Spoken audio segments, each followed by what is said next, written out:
যে ছবি দেখছেন চাকরিহারাদের সঙ্গে কথা শুভেন্দু অধিকারীর।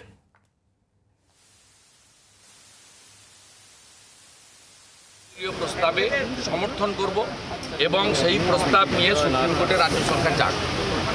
যে পশ্চিমবঙ্গে একটা এক্সেপশন ঘটনা ঘটেছে, যোগ্য শিক্ষক শিক্ষিকাদের বাঁচানোর জন্য রাজনীতির রং ভুলে রাজনীতির ঊর্ধ্বে উঠে আজকে শাসক এবং বিরোধীরা যৌথভাবে এই 15,000 শিক্ষক শিক্ষিকার চাকরি বহালের পক্ষে সর্বসম্মত সিদ্ধান্ত বিধানসভা থেকে নিয়েছে।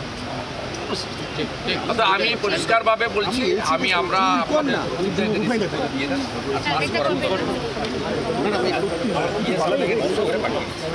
আর সেকেন্ড হচ্ছে, আমরা এটা তো এখানে বললাম, আগেও বলেছি, আমি একটা চিঠি চিফ সেক্রেটারিকে লিখছি মনোজ পন্থকে, আর উনি একটা চিঠি স্পিকারকে লিখছেন যাতে 4 তারিখে হাউসের মধ্যে 4 তারিখে শেষ দিন আধ ঘন্টার জন্য আনুক, কারণ এটা তো বিতর্কের বিষয় নয়। আপনি সুপ্রিম কোর্টের নির্দেশে অযোগ্য আউট করে দিয়েছেন 1806, অনেকেই বলছে ত্রুটিযুক্ত, আমাদেরও ধারণা ত্রুটিযুক্ত, ঠিক আছে, সে বিতর্কে আমরা যাব না। বাকিরা তো যোগ্য, পরিষ্কার হয়ে গেছে, তাদের চাকরি বহাল রাখবে। আমি আপনাদের কথা দিচ্ছি, দুদিন ইভিনিং আমি মনোজ পন্থ চিফ সেক্রেটারিকে একদম স্পেসিফিক প্রস্তাব পাঠাচ্ছি। আর আমাদের অপোজিশন হুইপ, উনি নিজেও বাই প্রফেশন একজন teacher, doctor Shankar Ghosh, higher secondary স্কুলের টিচার, কৃতি শিক্ষক, তিনিও শিক্ষকদের ব্যথা যন্ত্রণাটা বোঝেন। তাকে আমি পরামর্শ দিচ্ছি, তিনি স্পিকারকে একটা চিঠি দিন যে সর্বদলীয় প্রস্তাব আনার জন্য যোগ্য শিক্ষক। সেই প্রস্তাব নিয়ে যদি সুপ্রিম কোর্টে রাজ্য সরকার যায়, আমার ধারণা এটা একটা নজির থাকবে।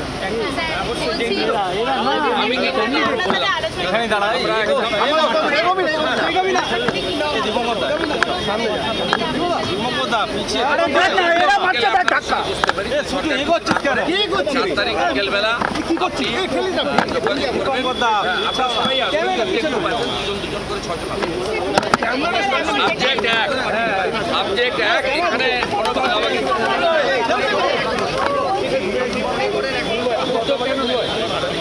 অযোগ্য যখন বাদ হয়ে গেছে, ভেজাল বাদ হয়ে গেছে, তাহলে আসল কেন হবে না?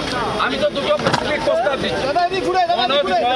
মনোজ পন্থ তিনি রাজ্য সরকারের পক্ষে সুপ্রিম কোর্টে যান, আর এখানে বিধানসভায় সর্বদলীয় প্রস্তাব আনুক যোগ্যদের পক্ষে বহালের জন্য। আমরা প্রস্তাবকে সমর্থন করবো, বিনা বিতর্কে সমর্থন করবো। সেই প্রস্তাব নিয়ে প্রয়োজন হলে রাজ্য সরকার যান।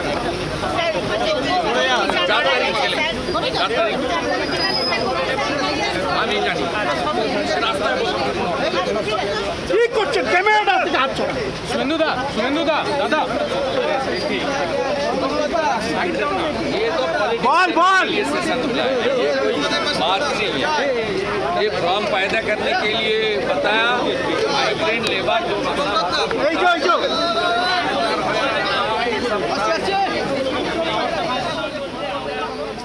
अरे छोड़िए पॉलिटिक्स हो रहा है, जो बोलना बीजेपी एमएलए लोग काल। বাংলার আওয়াজ, বাঙালির আবেগ, জি 24 ঘন্টা।